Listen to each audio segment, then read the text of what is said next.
up. Hopefully we get some people show up. I know it's later than it was last time, and I know it's now Monday morning instead of Monday night. And that's because, well, I slept in and I don't want to do it tomorrow. So, Top Dog, what's up?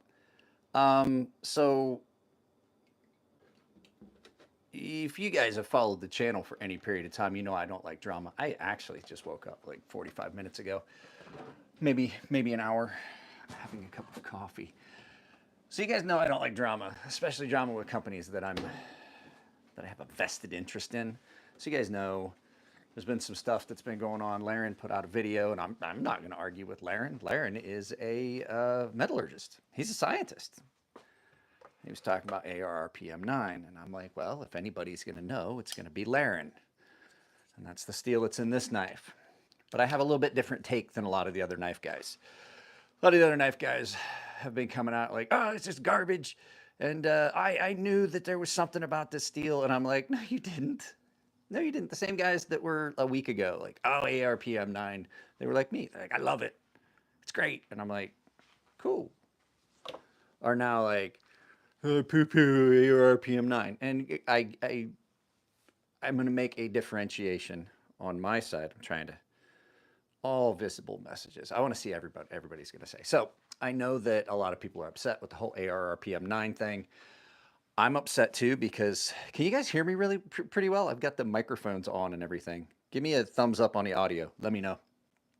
I'm still not 100% sure how all this works with the audio, especially on a live feed like this. I can't always get it right. Oh, and I would like to thank my friend that bought me a not garbage, but a very, very ugly hoodie.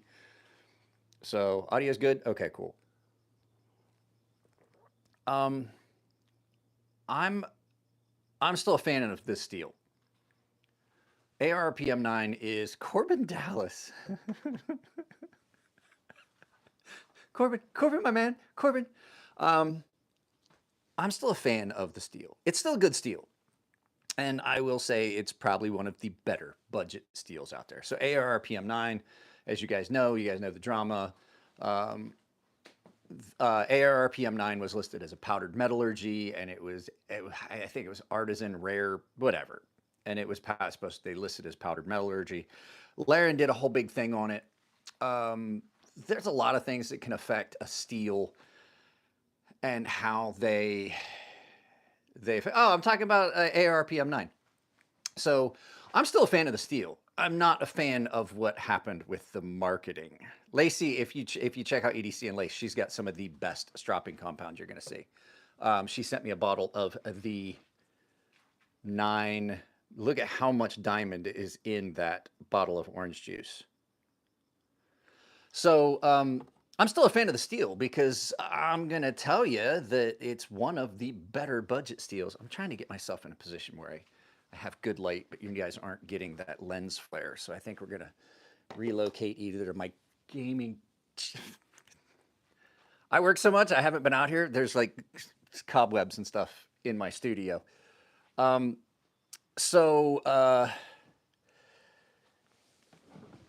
came up with ARRPM9, and I was pretty impressed with it. It gave you a bunch of stuff that was better than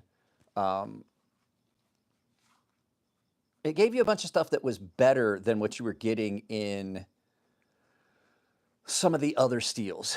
And I still think it is way, way better than 9CR. And I know Laren, being a metallurgist, I know that he's saying that those elements that are in there they're so minute that they can't affect the properties of the steel. But I have found that like sometimes the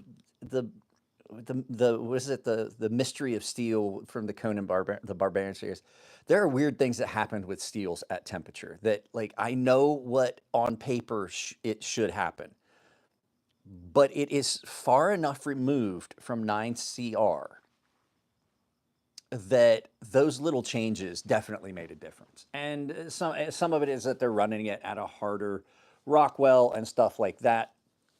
So I'm still a fan of the steel. But my problem is the way they marketed it. Like, if you knew And it's one of those things, and I feel bad because you guys know I have knives that are made by artisan. So the fact that they did kind of, I mean, they misled everybody, which is not cool. So guys, heads up, I have a new knife design that's getting released soon. I put up the, and it's a folding knife. I am making a folding knife. So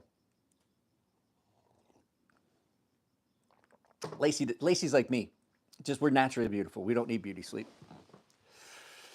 I need a beauty fucking coma is what I need. I got mosquitoes out here. It was in the 70s today. And even with the screen door, I've got the bottom of the garage door open. This is as good as the sea snake. It's a folding knife. And it's based loosely. I'm not loosely. It's basically the drop point version of the sea snake. I couldn't get anybody to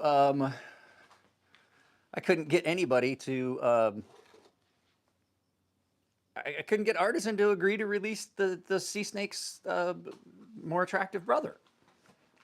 I found a company, and I'm sorry if they get upset and they want to cut ties with me. I can always just I can just always cancel my contract with them, and I'll take my knife somewhere else. So I like people at the company, but I'm not invested in the company. They just made a knife for me and released it. So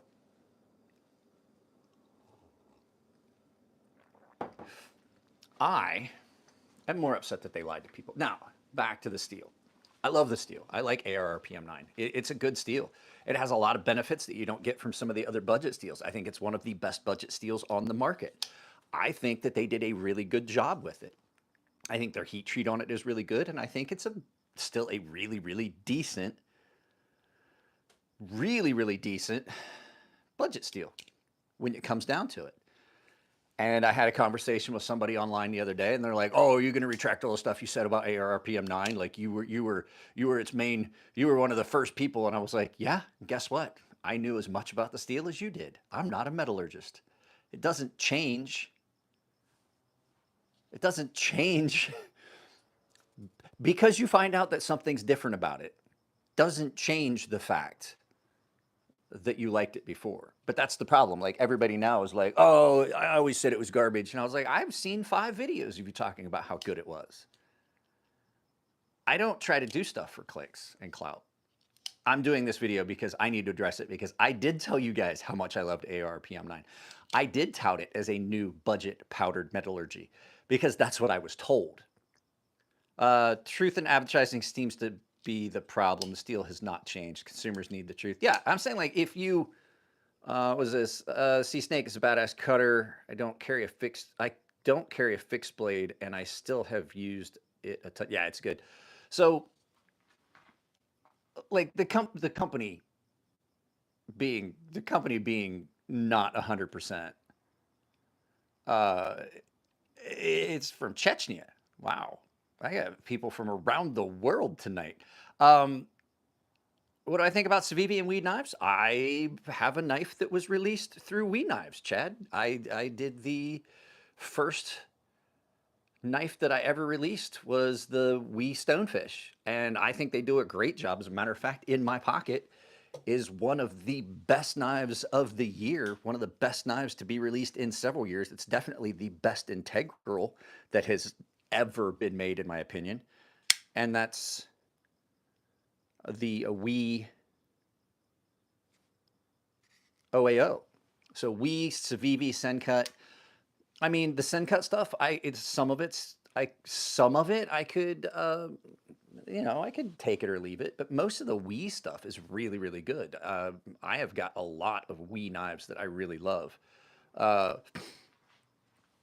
So I got to close that garage door. I'm getting mosquitoes in here, and I'm going to have to actually, that's what I should do. I should light a mosquito coil. We haven't done that for a while. Let me try and find all my accoutrement for mosquito coils. There they are. So, best OTF. I'm not the guy to ask about OTFs. If you want to ask somebody what the best OTF is, I would ask, I would hit up Jared or Metal Complex. I'm not a big, yeah, I would have to say the Hawk Deadlock, but I had an interaction with the folks at Hawk, and I'm not going to detract from the knife, but I'm also not going to have any more Hawk knives on the channel. I just didn't. I had an interaction, and it's probably just my personal take on it, but I had an interaction that really just, it kind of left a bad taste in my mouth. I'm not going to throw it out there because they didn't do anything wrong. I just feel as though that the interaction I had was kind of not what I was expecting from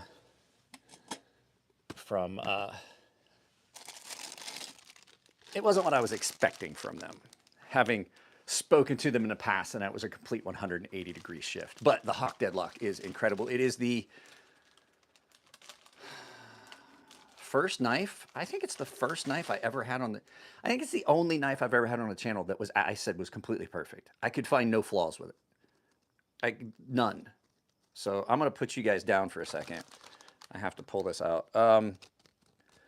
Yeah, I think that, yeah, the Hawk Deadlock, I agree. I think that's probably the best one ever made. But the problem is, it's also $1,600, $1,700 or something like that. My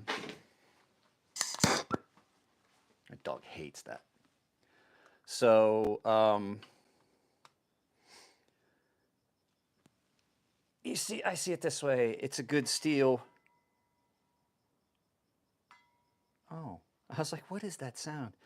Yeah, it performs really well. I just,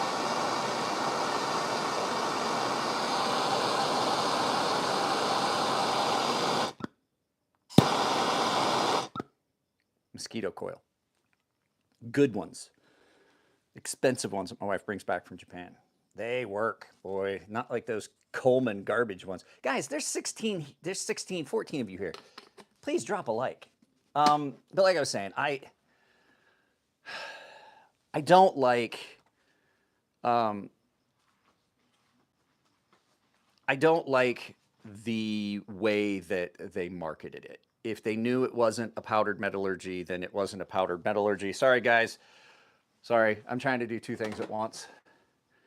If it wasn't a, if it's not a powdered metallurgy, don't market it as a powdered metallurgy.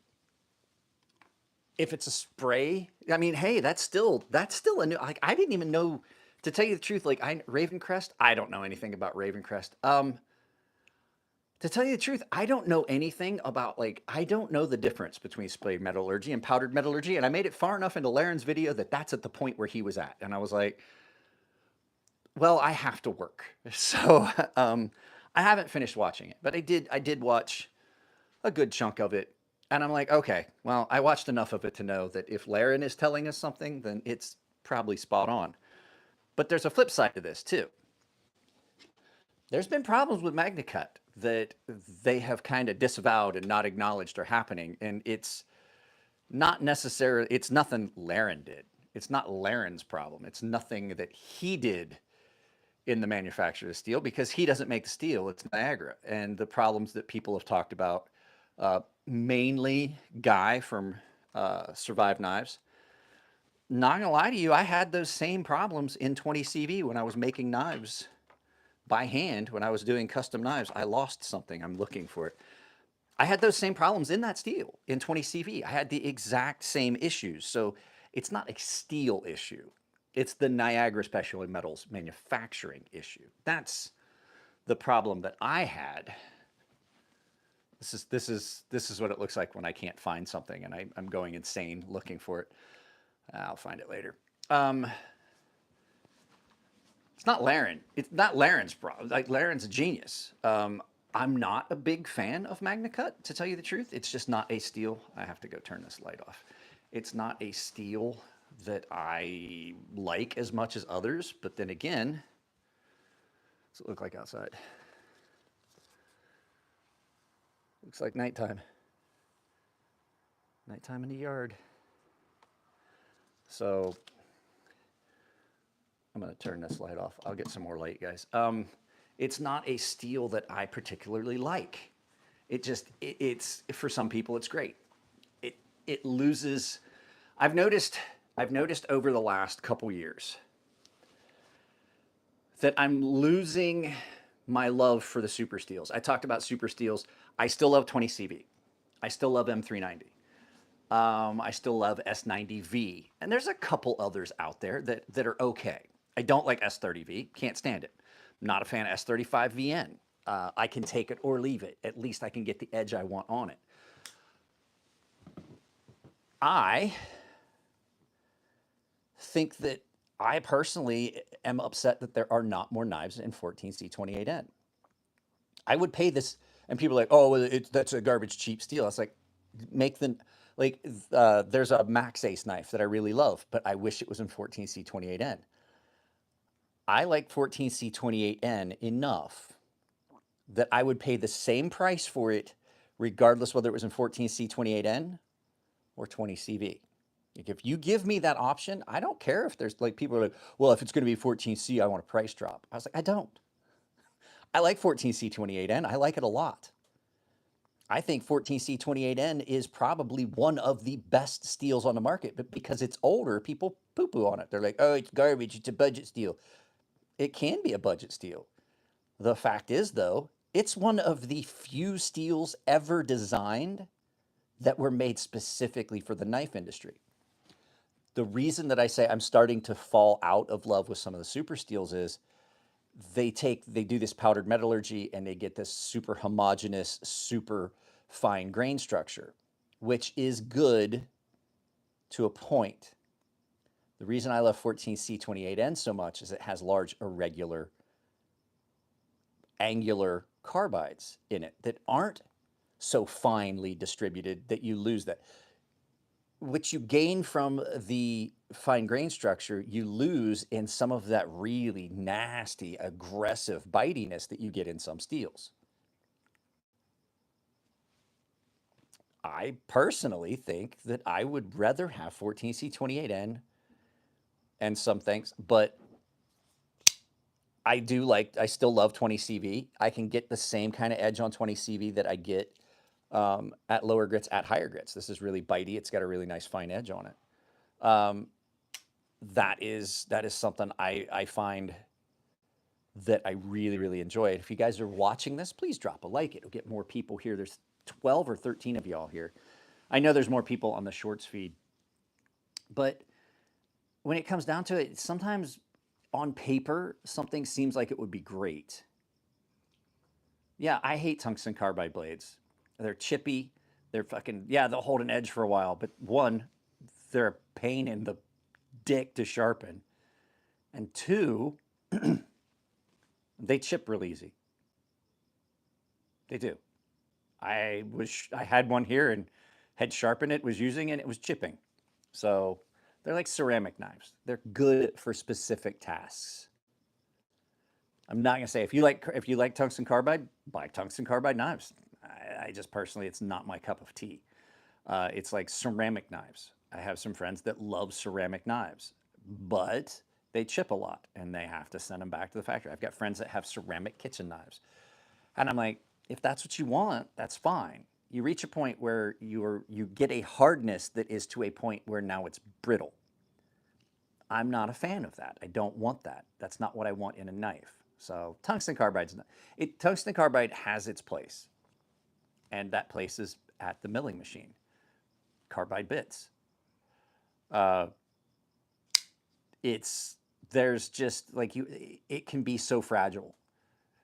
It's like glass. Glass, you can't drill a hole in glass. It's too hard.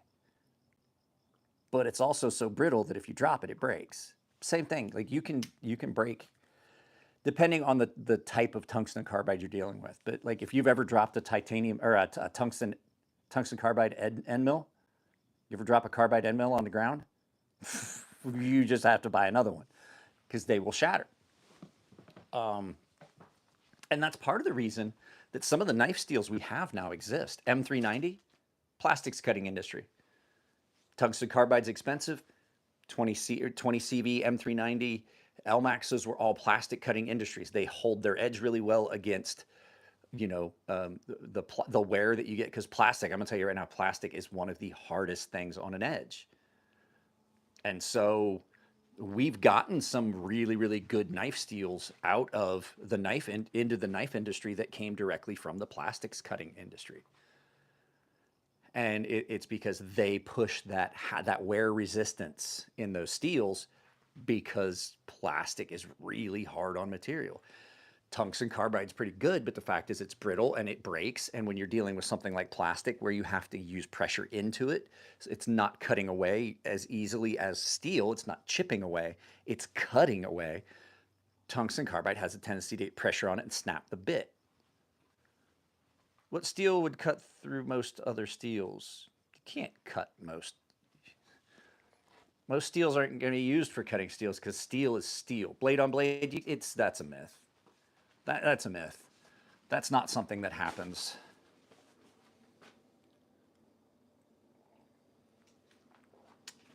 You know what one's going to win? The one that has the softer temper, because it's not going to cut through it. It's going to break. Well, tungsten is not steel. Yeah, but you're also not going to make a tungsten blade on a sword, because what's going to happen is it's going to break. If you have a softer steel, such as what's in this actual katana, if you have a softer steel on the spine and a harder steel at the edge, because you can see the hamon on that, this is going to shatter a harder blade because it's softer, it's more impact resistant. But that's not what we're talking about. That's all just hypothetical stuff that you see in movies. I'm talking about actual knife steel. Another thing that I was going to talk about, people are shitting all over Microtech's new steel that's in this amphibian. This is their M390 MK. And little buddy's at the door.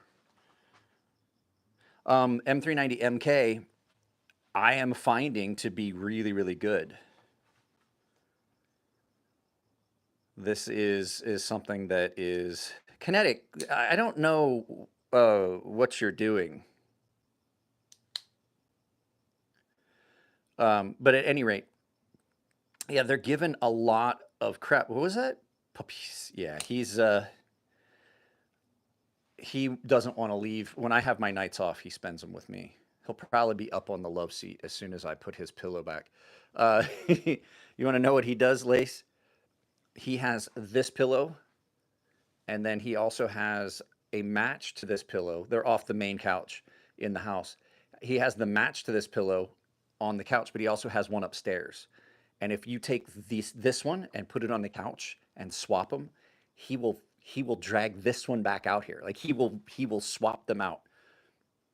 So he will take this one back in the house and bring the one that belongs out here and put it back on a love seat. And that's because our previous dog lived on that love seat when I was out here all the time. And he smells it and he can tell, and he breaks. And if you move his pillow on the couch to another end, he'll pull it back into because it's a sectional. So he'll pull it back into the corner. So if you put it up at the end where the arm of the couch is, he'll pull it back into the corner where he lays. But yeah, he's a good boy. You're looking at about 97, 98 pounds. It depends. I like high carbon steel for certain things. High carbon steel has a tendency to rust.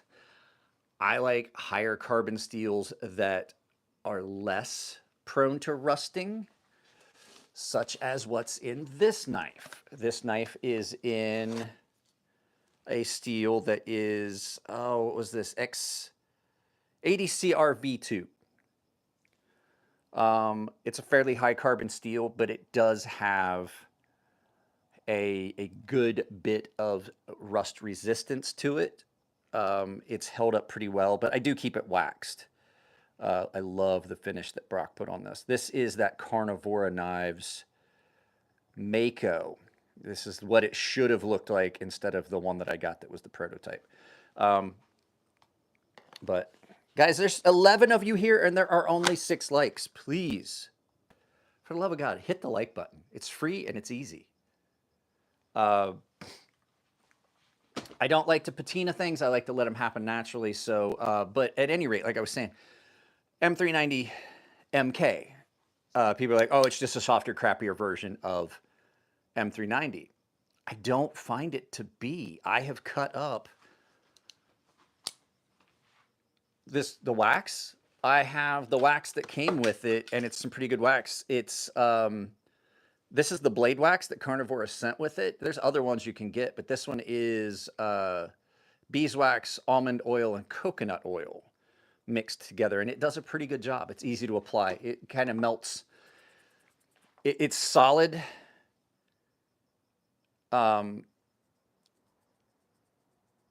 It's solid at room temperature, but like on your when you get it on your hand, it basically melts at body temperature, and you can just apply it with the index finger and just spread it around. It does a really well. It does a really good job. I put it on some other knives that were prone to rust, and I definitely did it. And the thing is, you can put that on kitchen knives. If you've got like expensive kitchen knives, you can use that on it. But at any rate, like I said, M390 MK. Everybody keeps saying it's soft and it's just like a softer version. Out here in my studio, I keep a lot of cardboard. I cut probably twice that much cardboard down with this, and I have not had to actually sharpen it. It still has factory edge. The only thing I've done is some minor stropping with Lacey's strop compound, and just a quick pass on a ceramic rod. I mean, technically that is a sharpening item, but I have all of this that I'm going to cut down as well. So I'm gonna see what it takes on this, because the M390 MK, people are saying it's soft. I'm not finding it to be as soft as others have said. The gaming chair is way more comfortable than the love seat. Hey, Nico. I have so many knives. Corbin Dallas, I have knives that I have actually butchered deer with. Some of my father's knives. I have knives that I hunted deer with and butchered with that are here. I've got knives. I have the first knife I was ever given here. I've got, Nico knows, the Hobbit there knows. I've got literally hundreds of knives. So, I mean, just here, that's just fixed blades. That's some of my stuff. There's knives in that roll. There's 2 rolls in my car. Those are all fixed blades and stuff. There's knives up here. These are all knives that are in for review at some stage of review. And then all this stuff up here, those are all knives. It's just, there's knives all over everything. So, and I'm going to film a video, guys, just to give you a heads up. Just guys, a heads up. I keep meaning to do it. There's going to be a short that I film eventually, and I'm thinking about doing it. And I'm like, lube your knives. And I filmed it once. That's why there's almost nothing in that. It's like half of it. I had a knife and I poured it all over it, but like the audio wasn't good, and it was going to be something. And I just poured Astroglide all over it. And so I was like, it just didn't come out, and I was like, this is gonna be an expensive video. That stuff's like $10 or $12 a bottle. Ever use mother's eye to polish a strap? No, I don't. I don't. I don't like that fine of a strop. I really don't. I prefer, like, I have some strops that are for that, for straight razors, but I don't like using metal polish, because metal polish is going to burnish instead of cut. Metal polish a lot of times is something that it's not got the abrasive tooth. Sometimes it's going to have, it's not going to have the sharp angles. And what you're going to get is a really polished edge, but not have the tooth to it. I used to make knives. The like button. Everyone hit the like button. Something like this. This is 9 micron. This is like Lacey sent this to me. Here, let's turn this around. Lacey sent this to me. EDC and Lacey. This is 9. It really wasn't that hard. But look at how much diamond is at the bottom of that. that is what is going to be on your strop. And that's diamond. And it's 9 micron, which is about, don't get mad at me if I'm incorrect, but I think that's about 5,000 grit, something like that. 9 microns, between 5 and 8,000 grit. I can't remember. It depends on the grit. How long did it take to clean the lube off?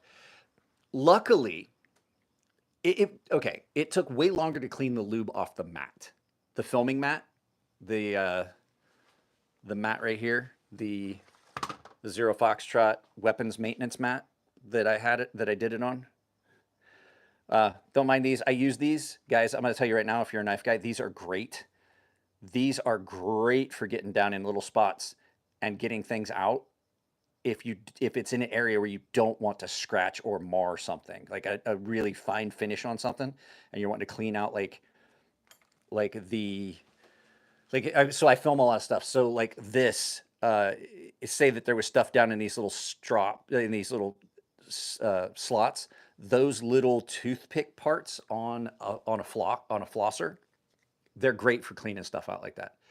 But 9 micron I don't like things that fine. Mothers is something that is going to give you a very polished edge if you put it on your strap, but it's not going to do what you want in most materials. Nitinol is a completely different animal. The titanium nickel alloys that you have that some people are making steels. I can't. Nico, help me out. What's the stinger made out of? What's the nomenclature for that steel? Oh, Steven, guess what? That's not what we're here for. Nico's a Jehovah's Witness, and he's not even in here spreading SM100. Nico's Jehovah's Witness. The Hobbit, he's Jehovah's Witness, and he's not even in here spouting that. So, like, any way you look at it, like, I'm happy for you. SM100, no, Nitro V is not. SM100 is a alloy of nickel and titanium, and it has some really weird properties. And when you strop it out, you want something thin or something really fine, and it draws that edge out. And I don't know, the properties of that material are so crazy that as you pull it out, the edge just continues to get thinner because it doesn't break off like steel does. Like, your edge of your knife is basically how thin you can get that material drawn out before it breaks off. And that's what your burr is. Eventually it's going to break off. And what you're left with is the thinnest possible like line of steel that you could sustain on that. Nitinol is really plastic. And when I say plastic, I don't mean it's made of plastic. I mean plastic in the sense that it's very flexible and malleable, and it allows you to draw that out to a thinner point that you can't do on steel. And so it doesn't, nitinol. It's a nitinol. It's a titanium nickel alloy. And it allows you to draw that out because it is so flexible that it doesn't break off. And what you wind up with is an edge that holds really well because it has a memory and it's got some flex. So it'll feel like it got dull, and then 2 hours later, it's sharp again. And you can strop that out and draw that out so thin. The problem is sharpening it. It doesn't sharpen well. It is a nightmare to sharpen. You'll be sharpening, and all of a sudden, you can feel that it's just not responding to the stones. Like, you'll see, you're like, oh, my stones aren't cutting, and you have to put it down. It's like it work hardens, and then at room temperature, it goes back to what it was. It is some really, really weird stuff. I had a guy that bit his knife into almost a C. He was outside.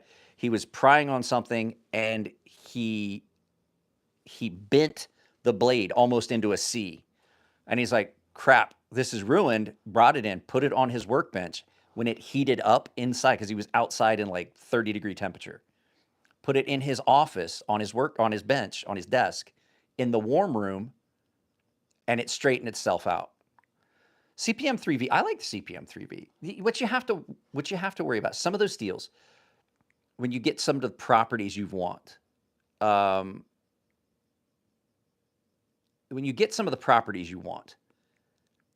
you get some side effects you don't want.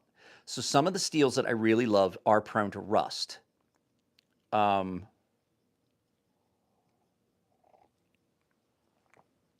And everybody's like, well, it's stainless, it shouldn't rust.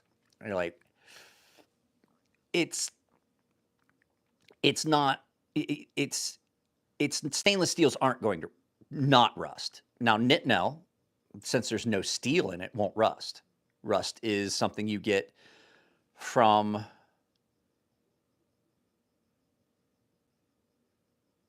it's rust is something you get from the interaction with iron that's in the steel. And I hear voices, and it's at any rate. So it's the interaction between oxygen and it's the interaction between oxygen and iron. And it definitely is something you're gonna get in all steels eventually. Even some of your like really, really rust resistant steels will still rust. It's a lot harder, but it's not impossible. And if you're here, please drop a like. I'd appreciate it. 37 people here, only 11 likes. As a matter of fact, 20 CV is a very rust resistant material, and I've made it rust. I definitely have. I'm trying to find one here that I just recently, this one, I had to clean this one up recently because it rusted, and this is in a stainless steel. This is the Work Tough Gear Grizzly. Is this the Grizzly? This is the Grizzly. Work Tough Gear Grizzly. As you can see, and I used the crap out of this thing, there's some little rust spots on it. I did clean them up a little bit, but it did rust. It rusted, and I love this. I sharpened, and this is in a steel called Bowler K325.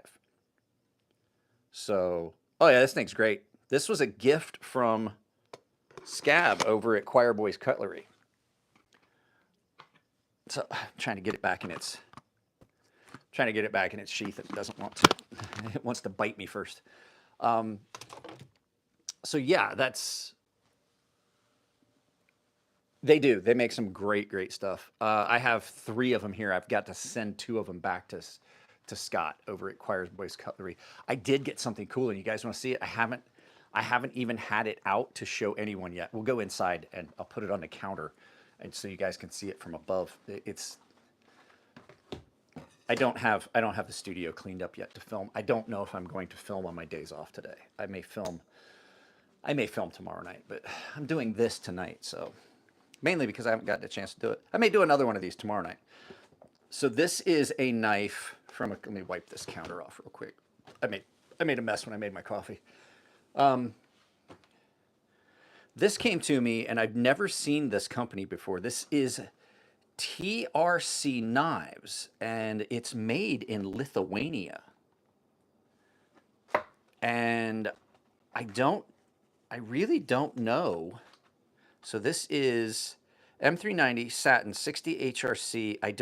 The knife is the M1SL or the MISL, the missile. I don't know. But this thing is actually really nice. And this is a very nice looking knife. And the guy that sent it to me is like, yeah, if you want to throw it on a stone for me so it's good and sharp. And I was like, good God, no. Why would I do that? I have to pay him back the $20 he sent me with the knife. This thing is...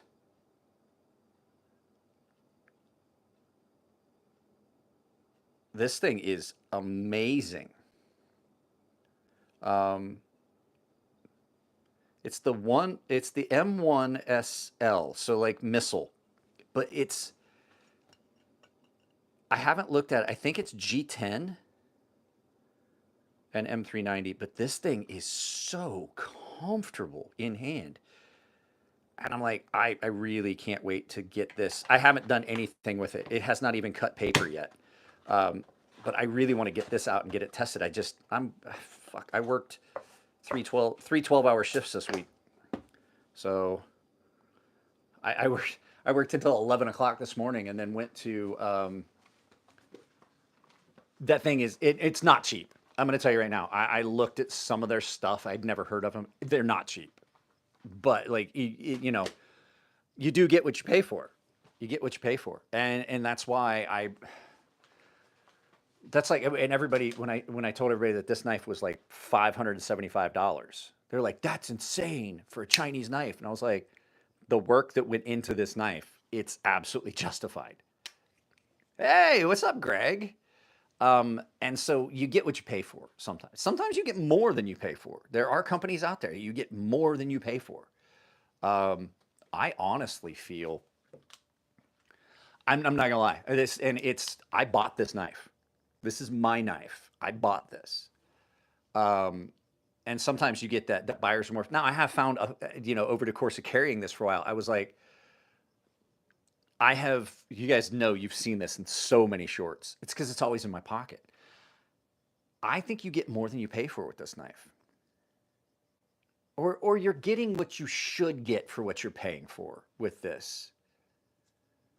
This is, can I describe the Chinese knives? No, there's just so many companies. Like you would have to, Kinetic, I have 3,000 videos on this channel. You can find videos about all kinds of knives. You can find the video about the knife that I just did. I'm not going to get into the details because I would have to look it up. I do know it's M390 carbon titanium, or carbon fiber and titanium. It is a full integral. But at any rate, what I was saying was, I think that, yeah, I did a full video on this. And it's in a video I did the other day where I talk about the 5 best knives of 2024 so far. Go search that video on my channel. You'll find it. It's only been up a couple days. Should be pretty easy to find. And I talk about it a lot. I also did a couple videos about this knife that are really in depth here over the last couple months. But at any rate, what I was saying is, I think you get, I think that Microtech has just found a way to make enough money on their products across the board that they're able to give you the price that knife should be. So while Benchmade has a knife that should be like an $80 to $150 knife, the 710, right? It's the 710? Yeah, 710. That knife should be no more. I've seen it. I saw one of the originals. It's the first knife that ever had the compression lock, the axis lock. Not the compression lock, the axis lock. And that's why they're selling it like that. That knife there that I just bought is cheaper than the first Microtech I bought. So while companies are going above and beyond to find ways to raise their prices, Microtech lowered theirs by like $100. That's like $100 less than I paid. Actually, it's closer to $150 less than I paid for my first Microtech. It is. Now, they still have some models that are really expensive, and it's rightly so. But they also have, what was Lacey, what was your MSI? How much did your MSI cost? Did I hear that the Adam Purvis? No, I have to tell you, I don't follow a lot of the stuff that goes on in the knife world. I really don't. The only reason that I knew what was going on with M3 or with the ARR PM9 was because someone sent me Laren's video. Someone sent me, I've got a bunch of they're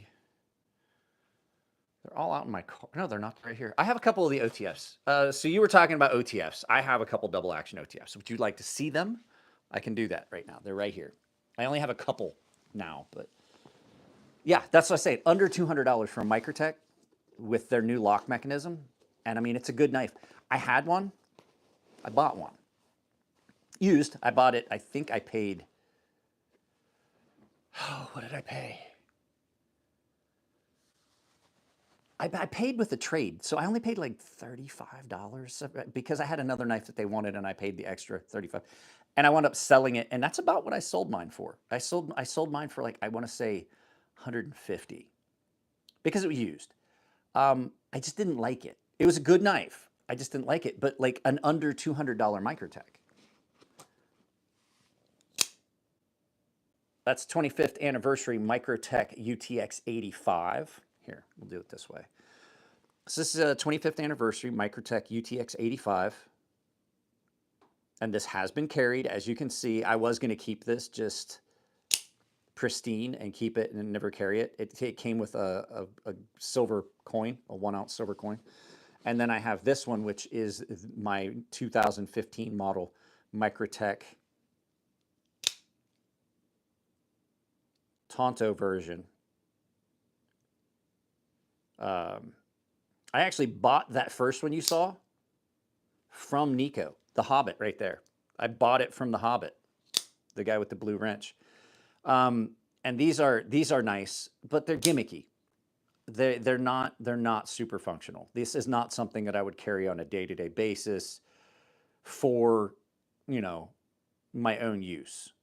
These are fun and fidgety, and it's something that you've got that you can goof around with, and they're cool, and you can show your friends.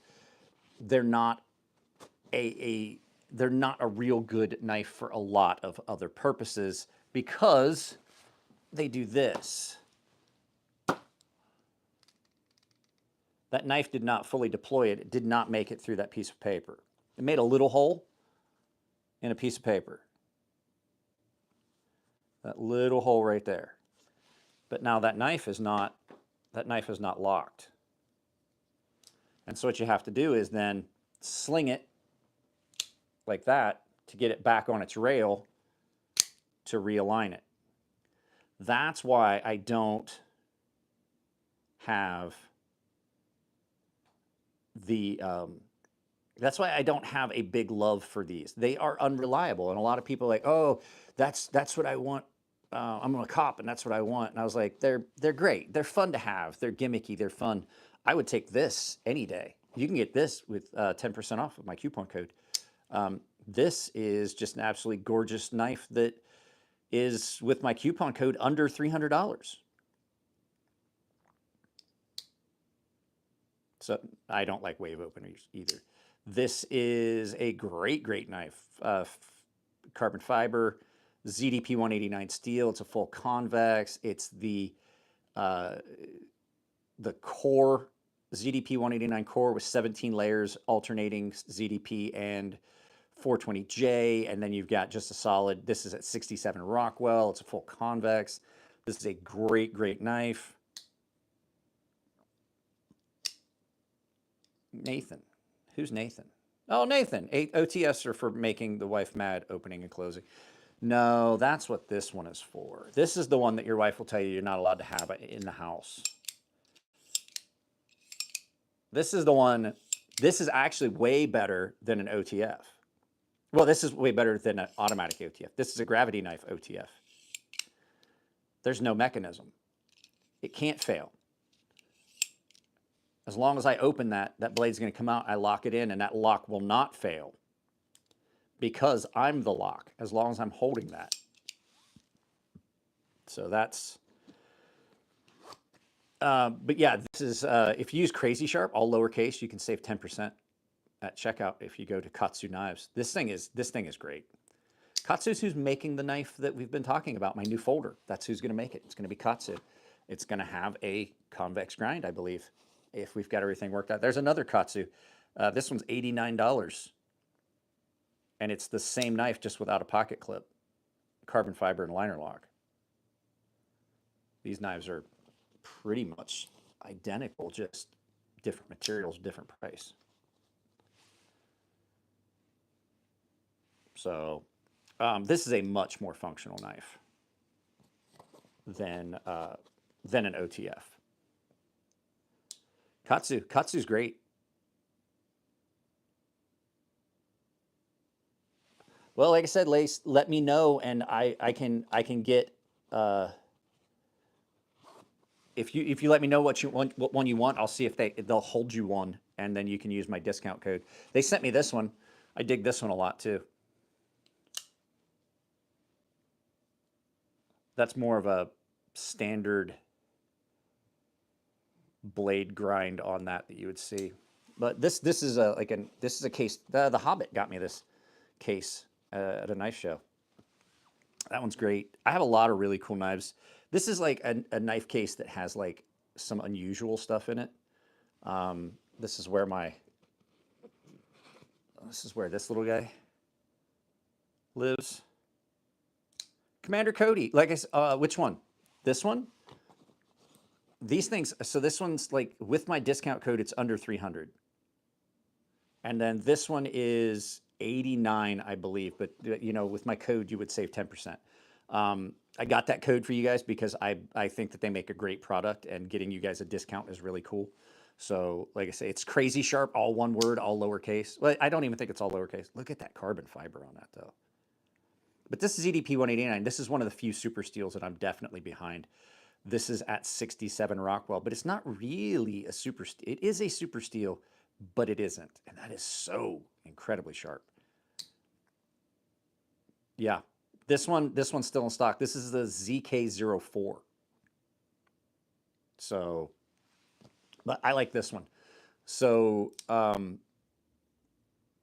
this is the mini Corgi, or the Corgi Pup. This is the Corgi Pup by Vosteed. This is a nice little steel. Is it laminated steel? Yes and no. So it is laminated steel, but it's almost like a Sanmai. So what you've got is you've got a solid core of the ZDP 189. So your edge is always going to be that hard, super consistent steel. And then on top of that, they've layered 17 layers alternating of ZDP 189, and so it's 17 layers total. So you got, you know, it's split. So you've got ZDP 189 and 420J that are on the outside, so that you get that layered look. But if you were to, let me see if I can get a good view of this. Can you see there's your layers on the outside and then your core down the middle? So your core isn't layered. That's just all one solid piece of ZDP 189. As they grind it down, you get this pattern, but you don't get the issues you have with like a pattern welded steel. Like a traditional, it's not traditional. Wootz steel is the true Damascus, but it's what you, instead of it being hand hammered, that's just rolled. So you get that look, but you don't get the inconsistencies on the edge with two different types of metal, and you don't get delamination, you don't get cracks and things in the blade. So it is a really attractive package, but a super high performance material at the edge. So you kind of get both. And with the 40 of you here, if you haven't dropped a like, I'd really appreciate it. It helps the channel. It helps get everything working. I think what I'm going to do is tonight and tomorrow, I'm going to do a live feed tonight and tomorrow. We don't do politics. We don't do stuff like that. We're not talking about that here. Tyen, this is a knife channel. We don't delve into the world of politics.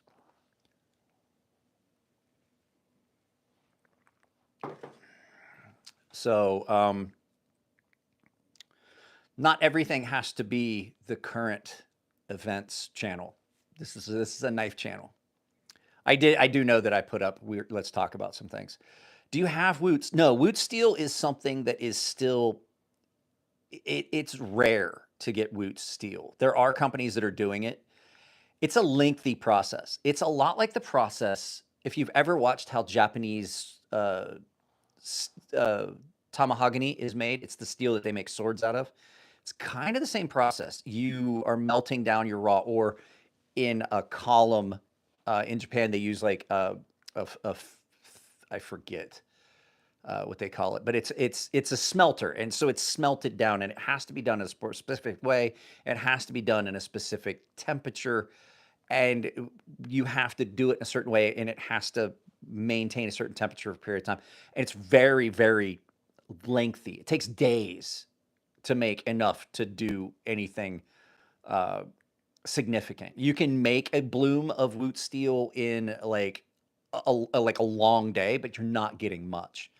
And it's just a process that has been rediscovered. That's what they consider true Damascus, because what you get is you get some weird patterning in the actual material itself without folding, which you see in most knives that are considered Damascus.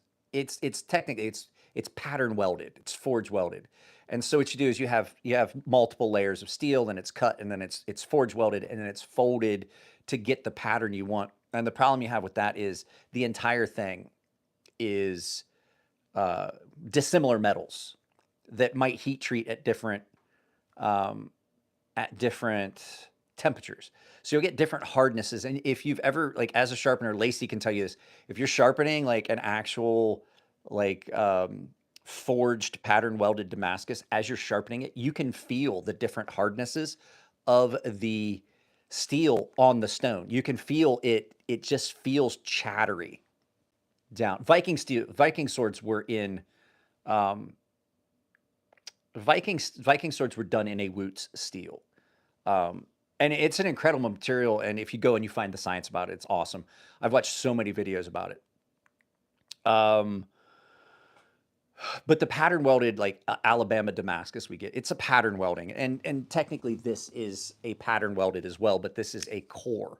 This is like somebody said, more akin to a sanmai, which is another great thing. I have several knives that are in sanmai because what you get is super, super hard material at the edge, and then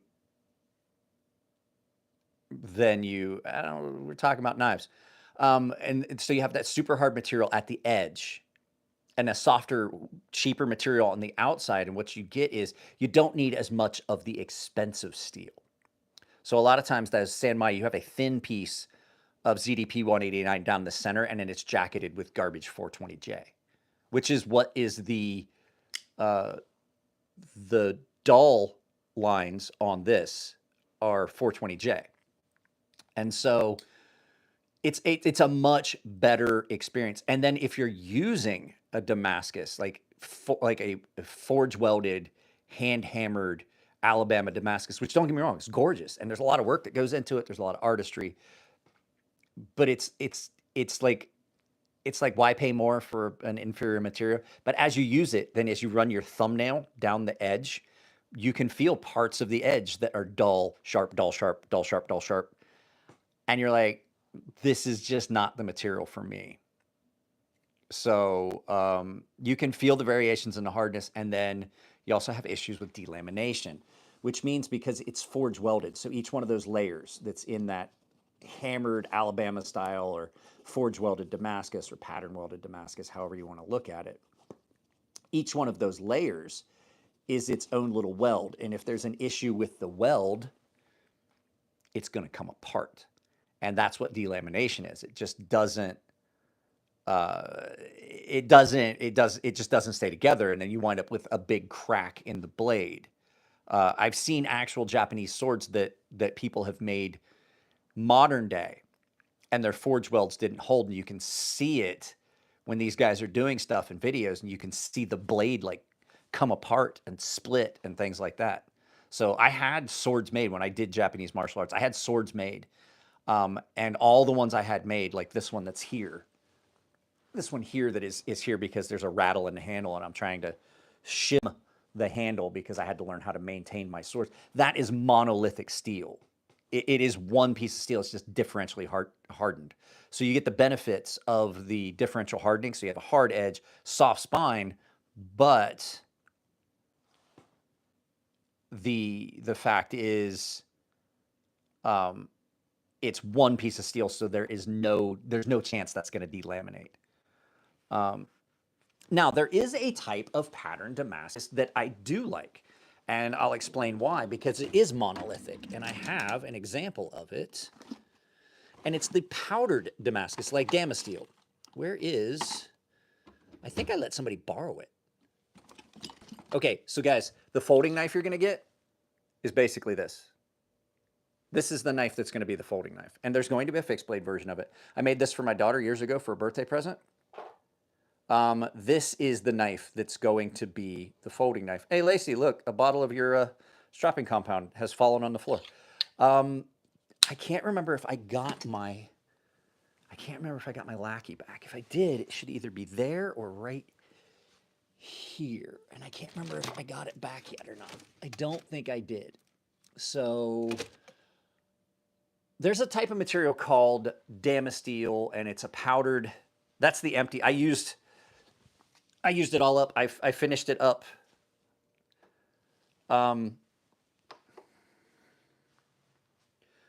See,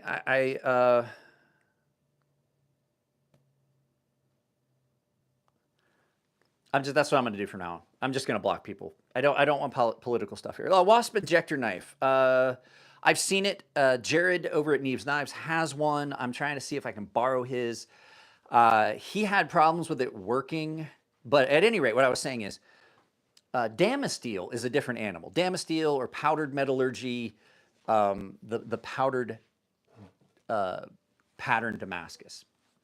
And it's different because they use two materials that are almost identical, and they're going to heat treat at the same level. And instead of folding it, it's deposited in a way that you have the two different types of material.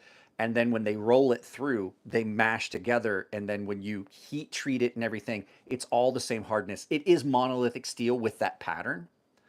And then it goes all the way through steel. And then when you etch it, it brings out the pattern between the two, because one of the two steel powders has a little bit more carbon in it. And it reacts a lot. It has a little bit less chromium, and one has a little bit more carbon. One has a little bit more chromium, and one has a little bit more carbon. And so what you get is the patterning that you expect from Damascus, like a forge welded Damascus, without any of the problems that you get. And it's beautiful, and it's expensive. And I do have a knife in that. I had it out for a video the other day. It's in its own little box in here. Since my lackey isn't here, what the hell would I do with it? I got so many knives, I don't know where I put them all. It's not even a joke. Nico knows this place is just, it's chaos half the time. Because when I'm filming multiple videos at a time. And so, is it over here? Is it under this? I don't know. At any rate, yeah, so you get the benefits of the way it looks, but none of the detracting factors. And I came in to make more coffee.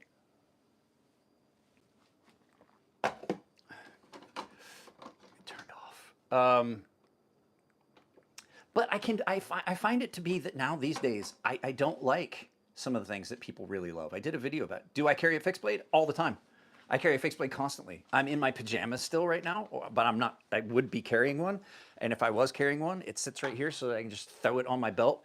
That's my design that is out. I carry this.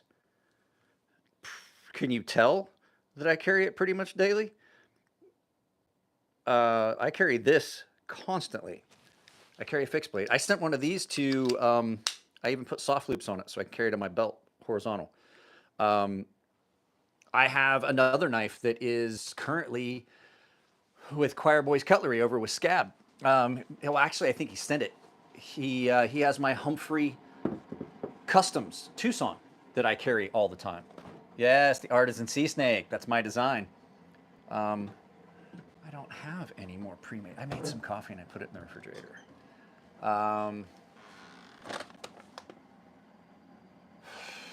Let's just go simple. I don't want to have to grind up any coffee for right now. Oh, I know what I want. Guys, you want to talk about being a coffee fucking connoisseur. I have Roaster's Choice. Roaster's Choice. Roaster's Choice.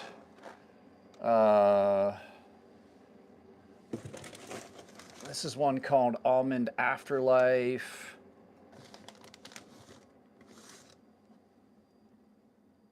I have a ton of coffee.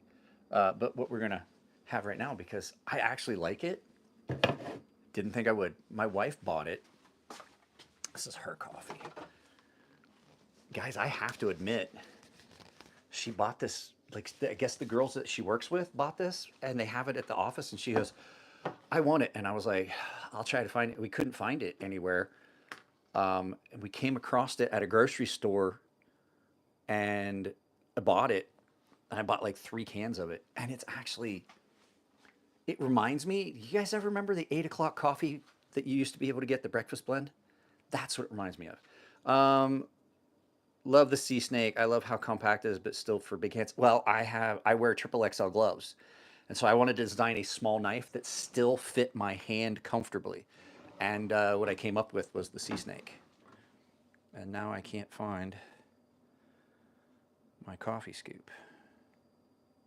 Oh well.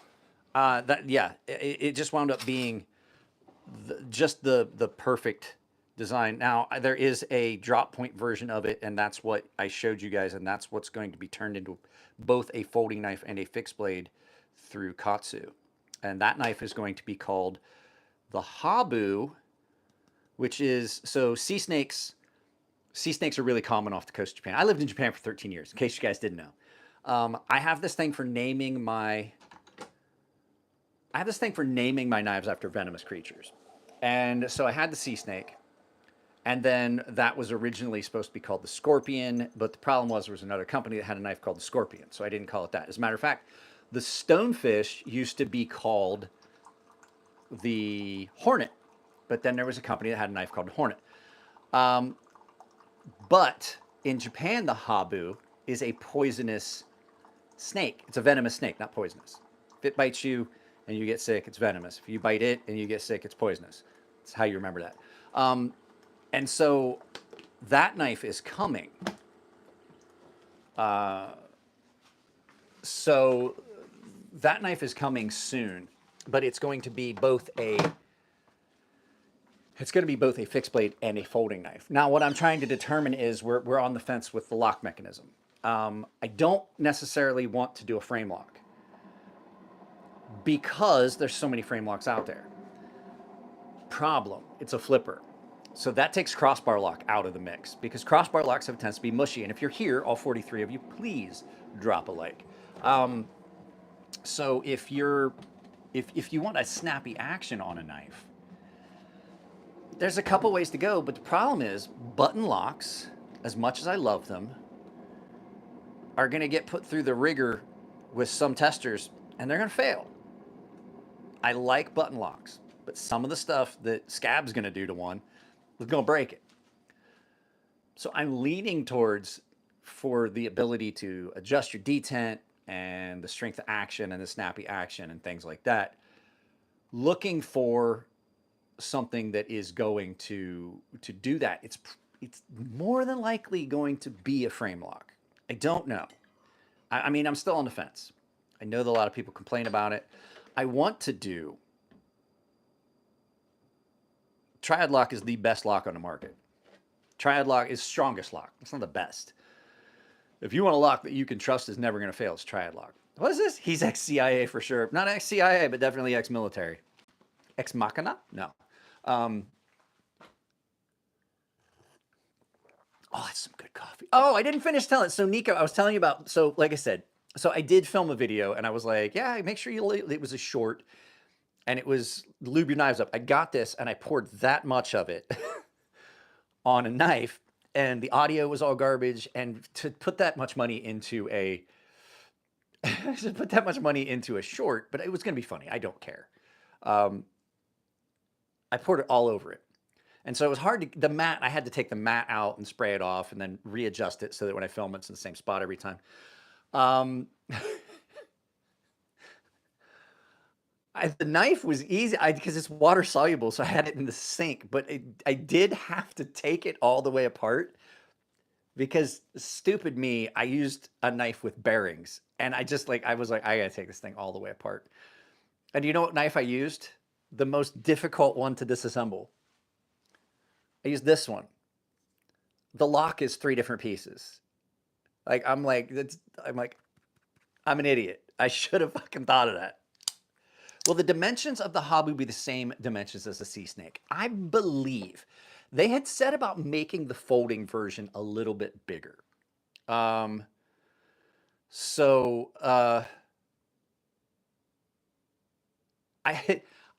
had talked about it. I don't know yet. I'm going to allow, because KATSU does such a good job with aesthetics and things like that, I'm going to kind of allow them to, have their take on it, but I still am going to have the input. So I have the final say on anything that happens with the knife. So as soon as I get prototypes, You guys will know. It was not, I'm not the Wiener Warrior. That's a fucking knife. That's a fucking knife trend that we can do away with. That's a knife trend we can do away with. Oh, okay. So, what's his name? Kinetic. I didn't finish telling you about the knife. You had asked about this knife. So this is, I was going to give you a little bit more. I was like, you can still watch it, but this is what's called an integral because this is one piece of titanium. This knife is basically one piece of titanium and then the blades put in it. And then there's bearings and stuff in it. But it is really light because of all the carbon fiber. But what I wanted to point out is how well this was done. This is why this is worth $575. The carbon fiber is dovetailed in there. So it's held in with one screw on each end. There's no external hardware except that screw on either side. And I didn't hit it right because I'm doing it left-handed here. Let's swap it out. Let's swap that out. Jungle wear fat carbon fiber. But this is just an incredible knife. And I didn't buy this knife. This actually was a gift to me from the designer. Tashi Barucha sent me this from France. And a lot of people are like, oh, well, that's why it gets such a good review. I was like, no. And anybody that's watched my channel long enough knows that even if you send me a free knife, I don't care if you sent me a free knife. You don't have any input on the review process. And they're like, oh, well, of course it got a good review because you got a $700 or $600 knife for free. I was like, so? It doesn't. How do you adjust a pivot? You really don't need to, but if you take off the scale, you take off the screw. If you take off the screw and take it apart, you have access to your pivot and all your stuff. I have taken this apart a couple times. I'm not going to be prone to taking this apart very often because it is kind of complex to get it apart. But I will say there's a brilliant little piece of engineering in here. The top washer, when you take the pivot screw out and then your post and everything, down inside there is a keyed washer. It has two little wings on it. And then there's slots in the titanium and you put them in, and then there's a spot where you can put a screwdriver inside that washer and turn it and lock everything in, and that way you don't have to fight with things trying to pop out and stuff like that. It is great.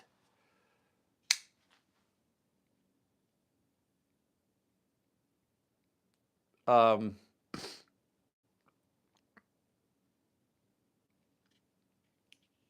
me see here. Yeah, I do honest reviews only. Like if you think that I had a company like, oh, we want to send you like 8 of our knives, and I'm like, cool. They're like, here's the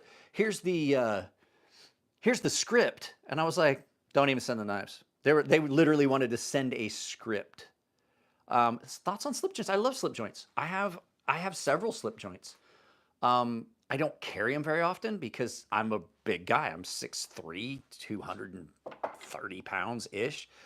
A lot of room in my pockets. They don't sit well, and they wind up slipping over sideways. And so, but I have several slip joints. And as a matter of fact, there's one right here. I won this at the range here in San Diego. They had kind of an impromptu.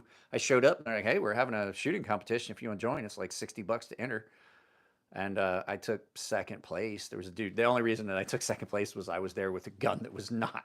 It was not like a competition style gun, and there were guys there with a competition gun.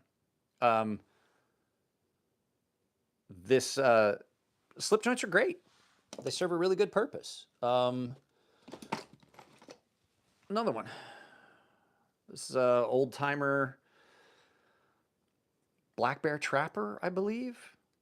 It's one of their big trappers. It's got a scribe and a pair of tweezers and stuff for it's a little pin for setting a trap and stuff like that. Box cutter is not all you need. Can't skin a deer with a box cutter. A lot of things you can't do with a box cutter. So I do not believe that is a correct or truthful statement. Maybe a box cutter is all you need. I like this. I'm going to show you. So this is not a slip joint. And a lot of people, you guys have already seen this. You guys have already seen this knife. This kind of bridges the gap.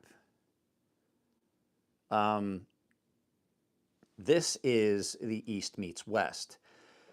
And it's very, very similar to a muskrat trapper.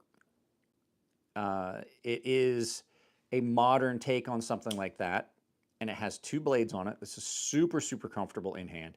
And there's another blade on the other side. So this is a front flipper, and it's got a tonto and then a trailing point on the other side.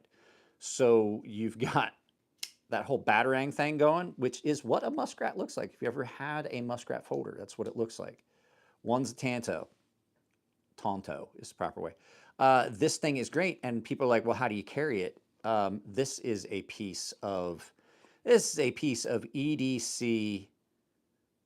This is a piece of EDC gear that gets so overlooked. There's so many things you can carry with a pocket slip, because you can have a knife.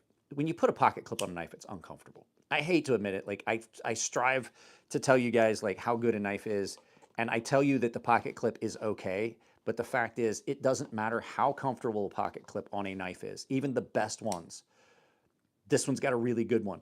It's still there. I can still feel it. It still detracts from the comfort of the knife. And as good and cool as this is, that pocket clip, the pocket clip has become a necessary evil these days. I do love the fact knives have pocket clips. But you give up a lot of comfort when you do that. And if you have got a pocket slip, pocket clip goes somewhere other than your knife. And the nice thing is, just because that goes in there doesn't mean that you can't put something else that doesn't have a pocket clip in it, like that gravity knife.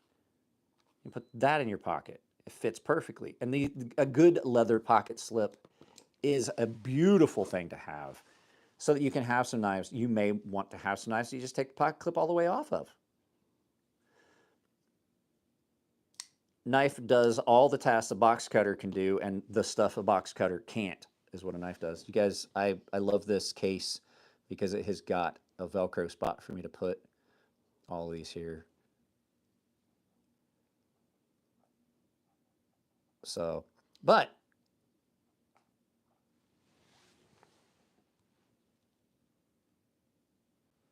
what you doing, buddy? What you doing, buddy?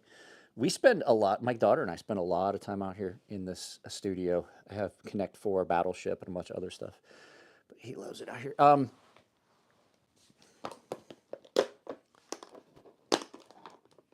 Just so you guys can see it, there's the Precious.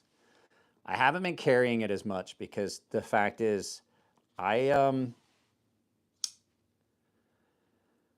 can't afford to put a new blade in this. So this one, my sweet, beautiful Norseman does not do anywhere near the cutting that I used to do with it. Because if you see, it's recurved significantly from what it was, because it's been sharpened a lot. So I'm gonna stop carrying it as much. You can see the scratch pattern on there from it getting. I'm not gonna carry this. I'm not going to use this as much. I'm still gonna carry it. Absolutely love this knife. Saved for like 5 years to get that. How many do I own?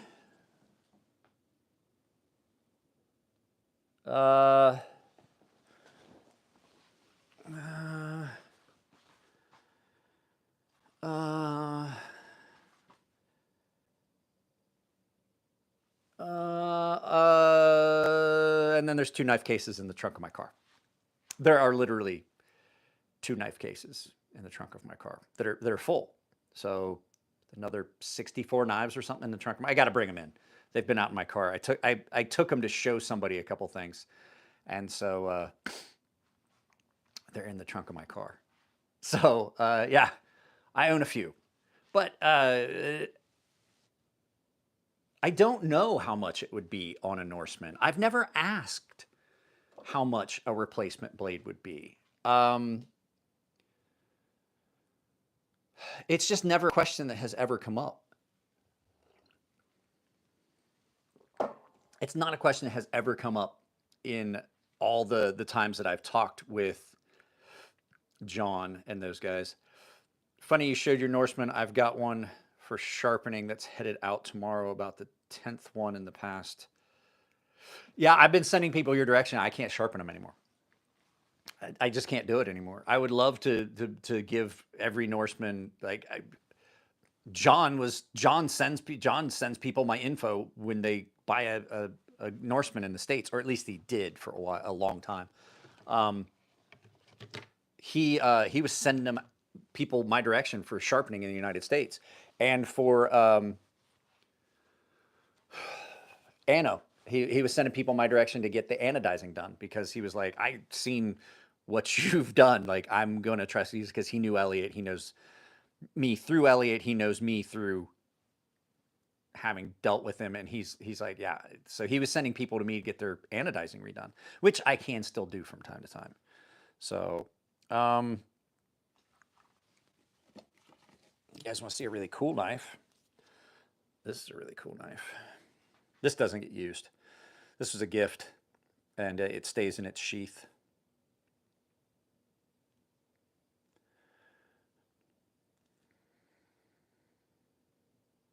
Oh, I love sharpening them too, but I can't do it anymore.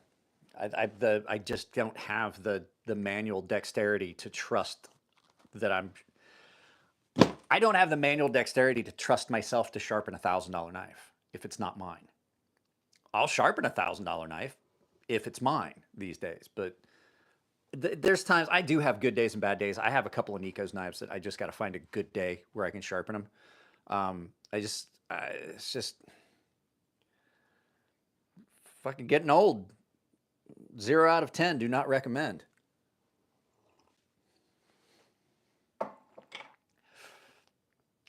I think we covered it. Like I said, I didn't stay on the AR RPM 9 thing too long, because like people are asking me, like, when are you gonna put out your statement? Like, you're the one that fucking told us how good it was. I was like, it's still good. Why would I put out a video about it? Like, was it good yesterday? Yeah. Is it still good today? Yeah. It's like the whole Bud Light thing. If you like Bud Light, they didn't change just because there was a boycott didn't mean they changed the formula. Did you like the taste of that beer the day before? Yeah. You chose not to. Now you're choosing not to drink it. Then that's, I have no idea who that is, Kenny. We're talking about knives. Like, if that's a knife guy, like, maybe I should look it up. The one that irritates me is the people that are like jumping on the bandwagon. They're like, oh, we knew. And I'm like, Dwayne, I don't know who that is. I really don't. It's not anybody I've met at a knife show, so I don't know. I'm not going to look it up now while we're on the phone, while we're on a live. If I haven't met him at a knife show, and I've been to a lot of knife shows, I don't know who he is. I know Todd Rexford. I know Matt Diskin. I know all those guys. But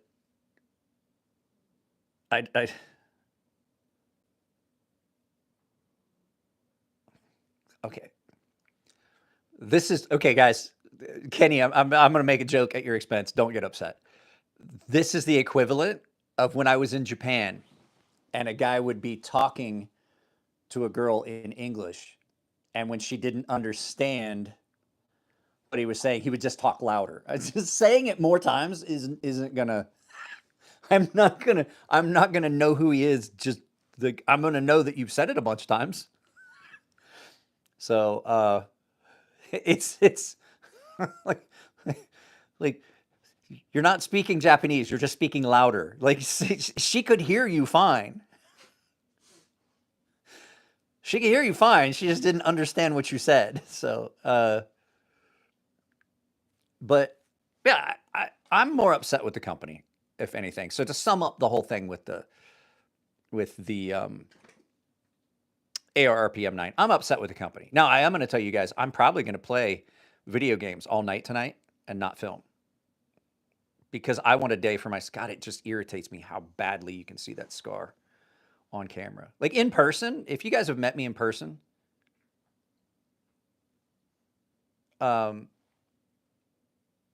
you can't see that scar. It's like it only shows up on camera, and it only shows up when I do these live feeds. I think it's the front-facing camera. I think it just picks it up.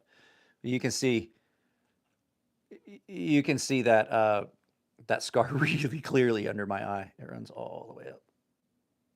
That was a good one. So a good night of drinking and a big bar fight after. And yeah, there's still a little bit of scar in the eyebrow. That all happened at the same time. Face got split open 2 places. At any rate, yeah, I get upset when people do that. Can you shout him out? I can't even pronounce it. And plus my kid's sleeping. I'm not shouting anything. I'll look it up. I'll see. Here's the thing. I typically don't do that thing. I typically don't do that stuff unless I've gotten a knife, because I don't like to shout stuff out unless I've tried it. I'm just kidding. I don't shout things out unless I've tested a product. I don't shout out things unless I've handled it and tried it. I've had companies send me things for review, and you never saw videos about them.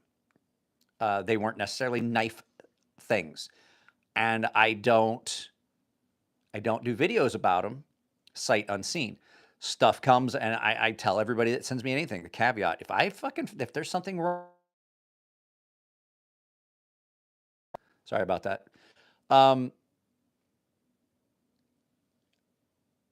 If there's something wrong with it, I'm going to call it out. And there's companies that are like, no, that's fine, do whatever you want. And those are companies I trust.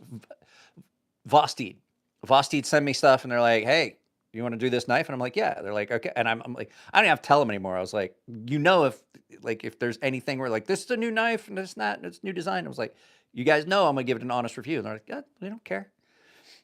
Those are companies that have faith in their products, and those are companies that I absolutely get behind. And I build a relationship with KATSU, the guys at Kunwu, the guys at Vosteed, the guys at, I'm trying to look and see, the guys at We Knife Company.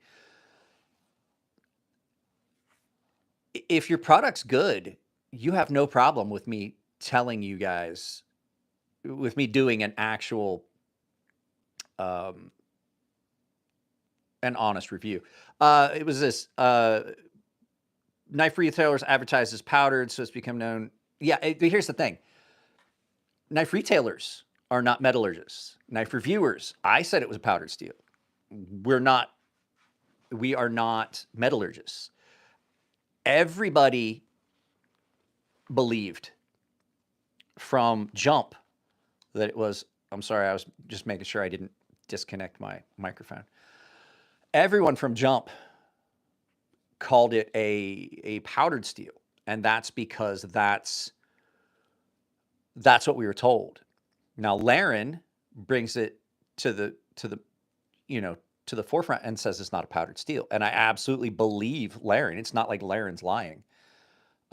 He's a fucking scientist, so I don't have to apologize for what I said. That would be like retailers selling. You guys, know I hate him. That'd be like retailers selling Jake Hoback's knives as American made, even though they weren't, because that's what they were told. And Jake Hoback did not. That's not what they were told. That was the assumption that was made. And Jake Hoback never. It was a lie of omission. Jake Hoback never corrected them. So they were selling knives listed as American made when they weren't. That's not the retailer's fault. That's Jake Hoback's fault. It's not my fault as a reviewer for saying that it was a good new budget powdered steel when it wasn't. That's their fault. And I'm upset about it. Like, I am upset about it. I don't like being lied to. But the fact is, it doesn't change my opinion of the steel. I don't care if it's cold rolled, forged, shit out of a fucking unicorn's ass.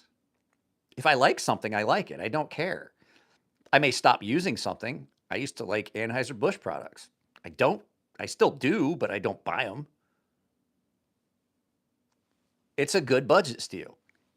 But there's people out there like, oh, I knew there was something up with it, and I knew it wasn't. And I was like, but did you? Did you really? Did you really?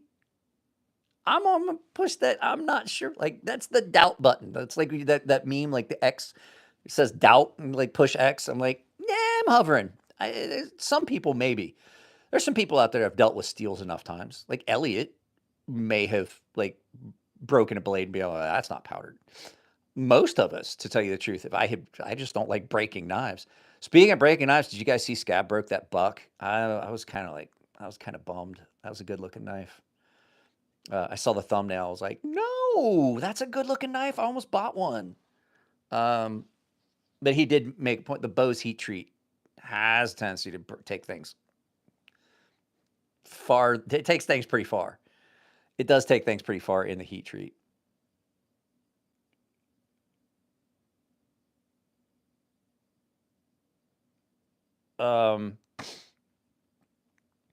Yeah, it's. You mean the makers? I just camouflage myself. My good dear. I don't think that would work. I don't know if that is a good enough camouflage. So, this message is held.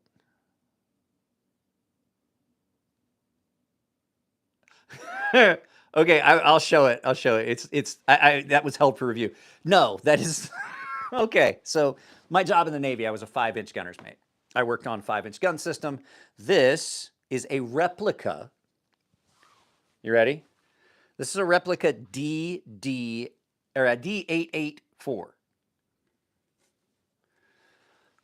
This is done by Gunbusters. So this is a Mark 106 Mod 0. It's a hollow plastic replica, but it does have a point det and point det delay fuse. This was a gift from a friend of mine. This is the projectile. It's to scale. It's to scale. That is exactly the size they would be. And for scale, I don't have a banana, but that's a triple XL gloved hand. That's how big they are in actuality. That's on a love seat, so it's more than one cushion. So I got a Christmas, or I think it was a Christmas present. And it came from them, and it's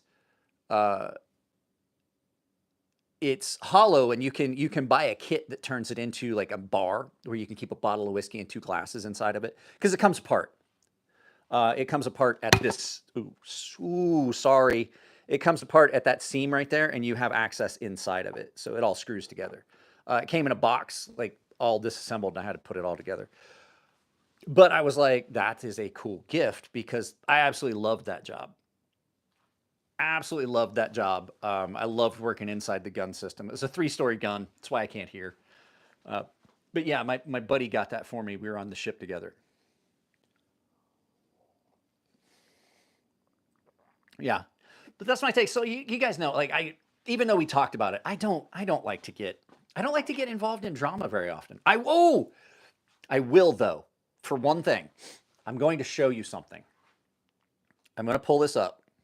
There is a guy. Oh, I'm glad I remembered this. I said I was going to do this on my next live feed, and I'm going to definitely do it again on the next one. So there's a guy. I'm friends with Brock Woodson at Brock Woodson Knives, and there's a guy that. Oh, where is it? There's a guy that has passed himself off as Brock Woodson over at Brock Woodson Knives. And I'm going to show you right now. Let me see here. So this guy, he sends me this. Now I'm going to turn, where are we at? This guy. So this guy is telling everyone, we're going to look at this here. So, oh, couldn't load post. He took it down. So there was a guy named Mark Campa, I believe.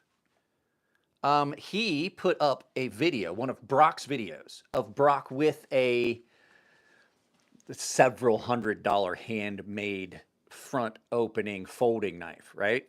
That Brock had made, like probably close to $400 to $600 for this knife, saying he was making those for $40. It was Brock's video, and this guy posted it up saying he was a prior Marine and all this stuff. If you see this guy, No one is making handmade knives at $40. And he stole Brock's video. He said he was a Marine, said he was doing this, and used Brock's video to do it. And Brock posted on it. I said I was going to put it on a live feed. I think he took that post down. But the fact is, there were people on there like, can't wait, already ordered mine. I was like, you're not getting that fucking knife, dude. I was like, I'm going to tell you right now, you need to reach out to PayPal and cancel that transaction. And they're like, what? I was like, because that dude is ripping you off. Damascus knives, those knives are garbage. They're going to fall apart. Don't buy those Pakistan Damascus knives. Don't buy stuff from somebody. If you don't know,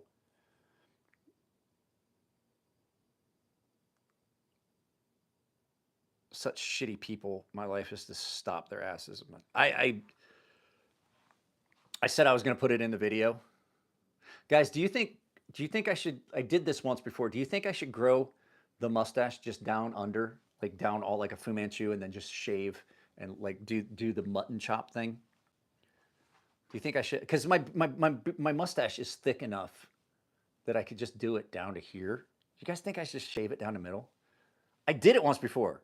I did it when I first retired. I grew the big bushy Fu Manchu mustache that goes all the way down. Like, and it was long enough you could, like, it was long enough you could. My daughter would play with it and put beads in it when she was little.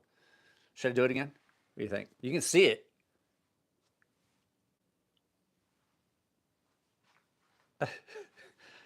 You think so? I mean, like, my wife hated it, and that's part of the reason I won't do it. If you're married and have been, like I've been married for 23 years, it goes from like you love each other, but it goes from like, oh, I want to do stuff for my wife to like, what can I do that's going to make my wife lose her fucking mind today? And if the Hobbit's still here, he'll tell you, I'm good at it. I'm good at it. After 23 years, I know exactly what I can do. Up at 2 a.m., bro, it's my lunchtime. I work nights now. I work in a remote security operations center. I work in an RSOC, and I'm the night shift. I am the night shift, and so I'm observing like 300 plus cameras.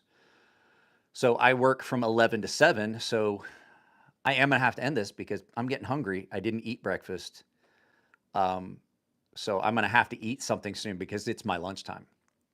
I'm probably here about another 45 minutes or so. I'm gonna go over to Crazy Sharp Games and play video games for the rest of the night after I eat. Nah, I mean, I'm gonna take the dog for a walk, probably about 5, and then I'll be in bed by 11 o'clock noon. And then I'll be up again tomorrow night. So watch for another live feed tomorrow night. I don't think I'm going to put up an actual video. I think this is what we'll do. We'll do this because, I mean, when I do live feeds like this, because they wind up in a shorts feed, literally I'm going to have probably 2,000 or 3,000 views on this. That's that Cyrillic stuff where the letters are backwards. I sent someone a text, right? And I forget, I bid an emoji and I put a D in it, and they were like, how'd you get the backwards B? And I'm like, that would be a D. It was a lowercase. It was a lowercase, and I'm like, so it was a lowercase B and a lowercase D, and they were like, you found me from shorts? Yeah, that's cool. I mean, it's a good way to do it, and it brings new people to the channel. And I've got so much stuff that we can talk about, knife related or otherwise. I always enjoy these. I had stopped doing the lives because I was having a problem with it. I would get frustrated because YouTube was the only money I was making until I took this job. YouTube, affiliate marketing, and sharpening. And ad revenue dried up. People stopped dropping super chats, and I would get mad, and I didn't want to do this. Like, you see the kick streamers that lose their shit when people don't donate. Note that I haven't once said that you can donate a super chat on here. Haven't done it once. I got to a point where I would get frustrated and get mad and then be testy with people because they were not giving. I was like, look, I'm giving you something and you're not paying for it. Like I'm giving you my time. And I was like, that's not how I wanted to do it. So I had stopped doing the live feeds because I fell into that trap. And now that I have a full-time job and I'm working and my wife is working and now my daughter has a paid internship, she starts tomorrow, $25 an hour. We're all making money and I'm still making money on YouTube. So like, and that's like, if you guys want to drop a super chat, I won't say no, but I'm not going to be like, I'm going to fucking shut the stream down if you guys don't start dropping. It's a trap it's a trap that all of us content creators fall into because you see diminishing returns. Now I enjoy this. I enjoy doing it like this on a shorts feed. I think this is a little bit more personal to do it this way. I'm walking around. I got my phone. I don't have the green screen set up. I'm not using this big software setup. I'm not using a microphone. I am using my wireless Rode system, but I think that this is the way that I want to do. This is the way I want to do shorts or to do lives. I don't care if I generate any income from these. I don't care if I generate income from these. And the reason is because, to tell you the truth, I really just don't care. And it makes it a more relaxed thing. Like I said, if you guys do want to support the channel, the super chat option's there. I've got memberships. I've got affiliate links, but that's not the purpose of these. This is fun. I miss this. This is going back to the days when we used to do my live feeds in the yard, at the workbench, under a canopy, in the wind, in the rain, and things like that. And I find this going back to where it all started. So with that, I'm going to get out of here, guys. I love you all. It's 2 a.m. I started this just shortly after I got up. We've been doing this for 100 minutes. So that's a while. It's very stressful. And that's like, I know that some of you guys that were paying members, you got frustrated with it because you saw it. But the fact is, when that's the like, you have to, like, people would get upset. Oh, here goes the e-begging and stuff again, right? When I would mention like a GoFundMe for my daughter's skating, which all skating families do, and I'm going to do another one. We do it every year. She's injured right now, so we're not sure if she's going to skate this year. That's just something that every skating family does. They do a GoFundMe. Skating's incredibly expensive, and so you reach out to the your community at large to see who's willing to help, because figure skaters, it's hard to get sponsorships for skaters. So most of us do a GoFundMe for the season to help offset some of that cost that is just crazy, to help my daughter, our kids follow their passion. And that's just a common thing. But when you would start talking about, people were like, oh, there goes the e-begging. And I was like, you guys do realize, like, that's our job. If you're a full-time content creator, that's your job.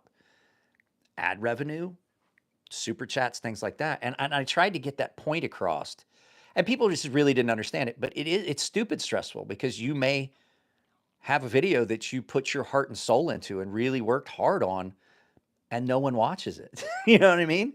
And so it's very frustrating. It's the most stressful thing I ever did. I thought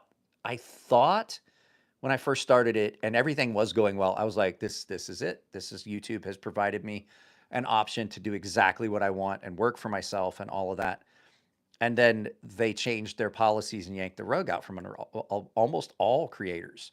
Lost in the last year and a half almost 60% of their revenue. So I want you to think about working the same number of hours, if not more, for a company, and they're like, yeah, guess what? Yeah, we're taking 60% of your pay, but you got to do the same thing. But actually, you got to work harder, because it's the only way you can get back up to what you were making. You would quit that fucking company in a heartbeat, but that's what YouTube does. And that's why the mental health of YouTube creators, like, we care about your mental health. And we're like, no, you fucking don't. You care about the bottom line. That's fine. But yeah, this is a lot better. This is a much better way for me to do this. I'm sitting in a gaming chair in my studio, in my garage, getting ready to start playing games. I want to play Fallout 4 on my game channel. If you guys don't know what it is Crazy Sharp Games. If Nico's still here, I'd really appreciate it. You could drop that link if everybody wants to see it. But I'm not good at games. I might not even talk while I'm doing it, but I'm going to kill some stuff online. I'm going to kill some stuff on the internet tonight.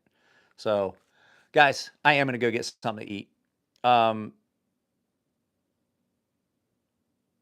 Yeah, we've got to get together because, like, you guys are going to get an earful when we do get together because I've sent you guys questions that I wanted answers to in the group chat, and not a fucking one of you has answered me. And you know this. So go check that group chat. Give me a fucking answer because I bounce questions off of you guys. You're my brain trust. At any rate, guys, I love you all. I'll talk to you later. Nico, let me know. Let me know when you want to come down. Crazy Sharp. I think it's Crazy Sharp Games. Crazy Sharp Gaming. It's got my Crazy Sharp logo on it. So, I'll talk to y'all later. Watch out for this again tomorrow. I got to charge my microphones and stuff up. But yeah, watch for this to happen again tomorrow. So I'll see you guys later.